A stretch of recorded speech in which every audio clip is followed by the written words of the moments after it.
Voilà, j'espère que vous allez bien, les jeunes de l'aumônerie de Notre-Dame de Lourdes. J'espère que voilà, ce confinement ne vous alourdit pas dans votre vie. Bon, ben, on ne peut pas se réunir pour l'aumônerie, vous avez bien compris. Donc je suis obligé de passer par la vidéo.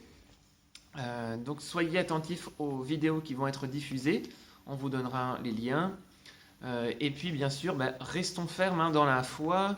Euh, voilà, je vous invite à ne pas lâcher votre prière. Là, on ne peut plus se réunir pour la messe, mais donc redoublons d'efforts dans notre amour du Seigneur, encore plus hein, dans ces temps un peu plus difficiles.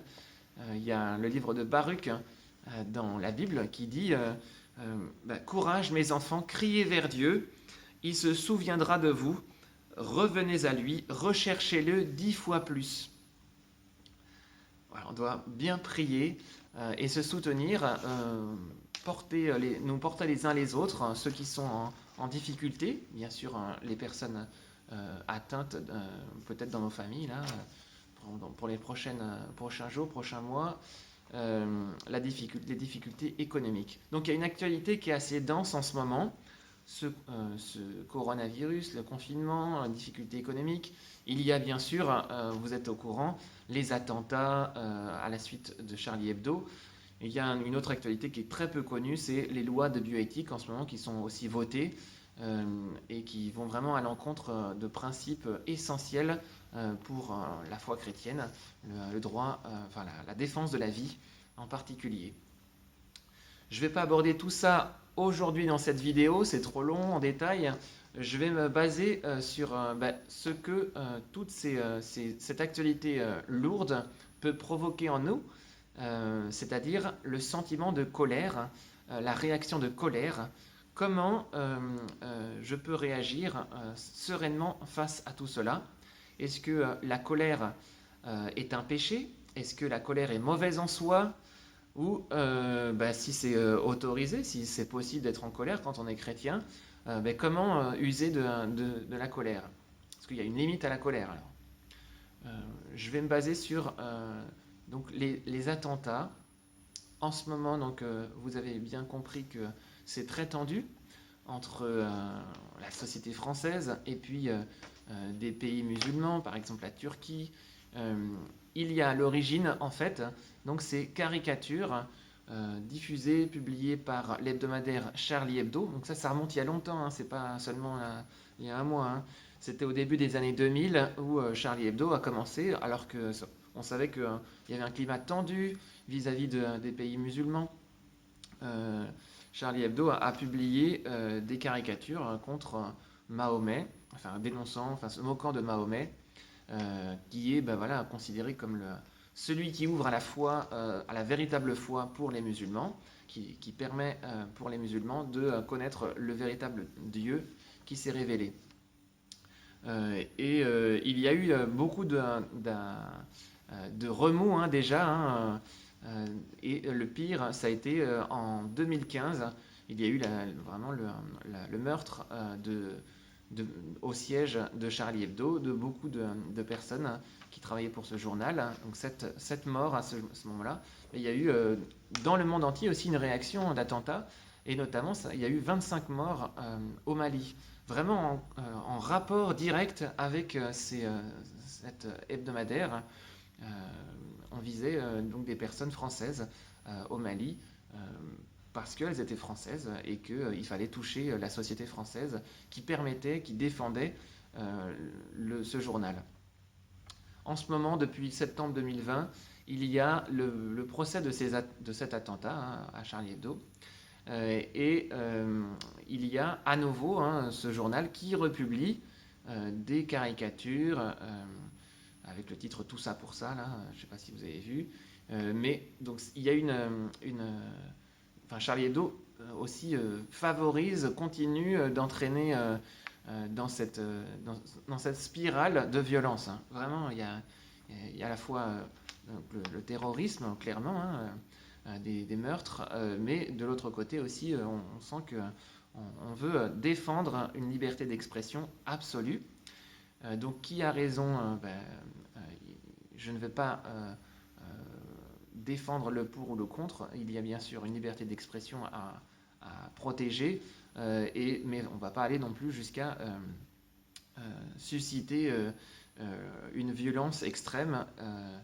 Voilà. De part et d'autre, on sent qu'il y a une responsabilité, même si le meurtre est sûrement beaucoup plus grave que, de dessiner quelque chose ou de se moquer et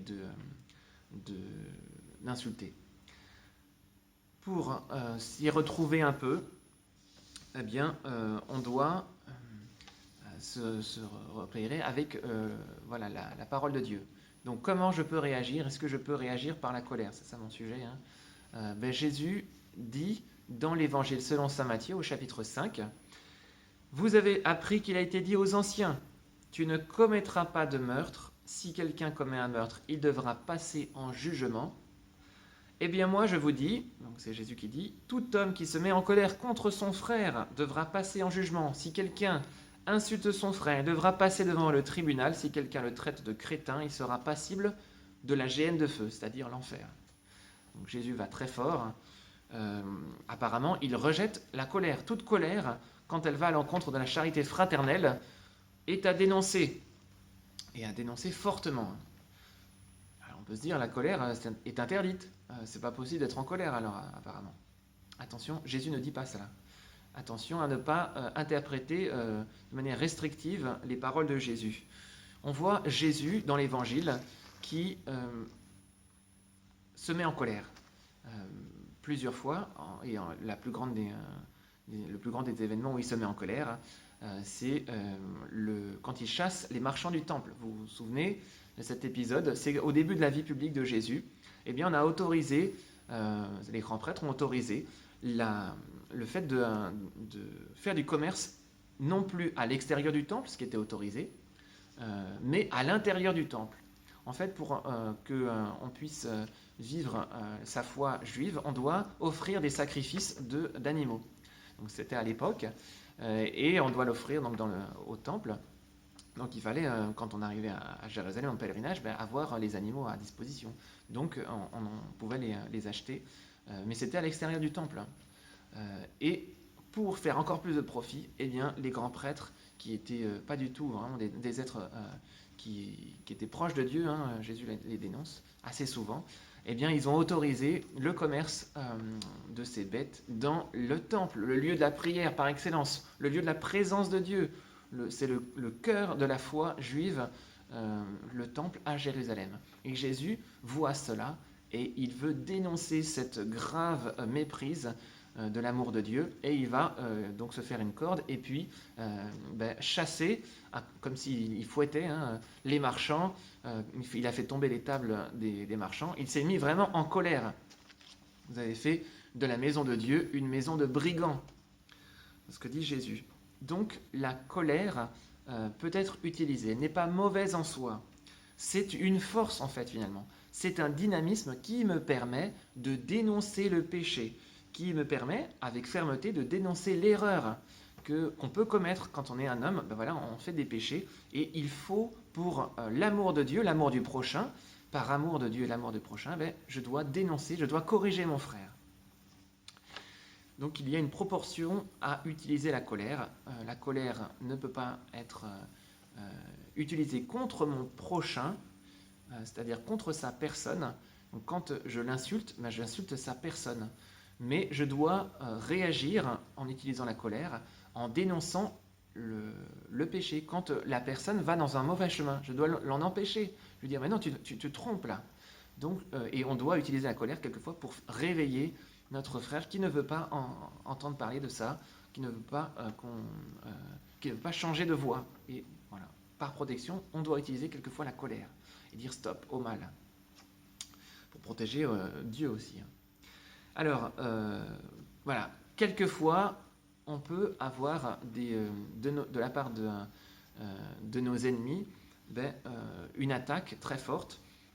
Et Jésus nous demande de ne pas les haïr, mais demande toujours de les aimer. C'est toujours le critère, l'amour du prochain. Et donc quand on est face à ces attentats, on est visé, hein, les personnes, donc un terroriste a tué des personnes qui étaient innocentes dans l'église. Eh bien, comment utiliser cette colère? Ben, je dois dénoncer le péché qu'a commis, donc les crimes qu'a commis cette personne, mais je ne peux pas le mépriser, l'insulter, je ne peux pas me mettre en colère contre sa personne. C'est ça la différence, hein. Et donc, on est appelé, comme on doit aimer notre prochain, on doit aimer notre ennemi. Donc là, c'est clairement notre ennemi. Il y a peut-être des gens qui partagent cet acte odieux. Eh bien, on doit les aimer quand même. Euh, et sur les réseaux sociaux, attention à ne pas utiliser ces réseaux par réaction. Ça, c'est une erreur en ce moment, hein, vraiment. C'est tellement un moyen incroyable, hein, les réseaux sociaux, mais on peut l'user de manière disproportionnée. Et donc, on peut se mettre en colère sur les réseaux sociaux contre les personnes, insulter les personnes.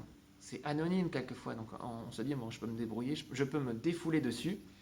Attention, prenons le temps d'écouter l'autre, prenons le temps de, aussi de dialoguer.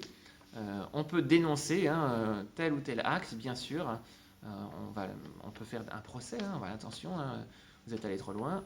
On va au tribunal pour voir si c'est allé trop loin. Et faisons confiance à la justice. Mais n'allons pas au-delà en voilà, insultant notre frère, notre prochain. Insultons plutôt son acte de péché et corrigeons-le. Saint Augustin, il dit une parole assez forte, hein. On doit pas être, donc, pour dire qu'on ne doit pas être passif face à nos ennemis. On doit les aimer, mais on ne doit pas être mou devant eux. On doit les corriger. Ne te figure pas que tu aimes ton fils quand tu ne le châties pas, que tu aimes ton voisin quand tu ne le reprends pas. Ce n'est pas de la charité, c'est de la tiédeur. Ne va pas dans l'homme, aimer l'erreur, mais l'homme. Va aimer l'homme. Voilà, c'est vraiment le sens, hein, de notre réaction proportionnée. Cette colère doit être proportionnée, doit viser non l'acte, mais pas la personne. Alors, voilà, je vous invite là, pour conclure, à nous tourner vers Dieu, à prier notre Père pour toute cette période qui est un peu lourde. Restons dans la paix, hein, ne nous laissons pas pris dans la peur. Donc, tenons ferme dans notre foi et appuyons-nous sur Dieu, sur la Vierge Marie, qui nous aide aussi. Et restons dans la paix, tout en dénonçant le péché. On se tourne vers Dieu.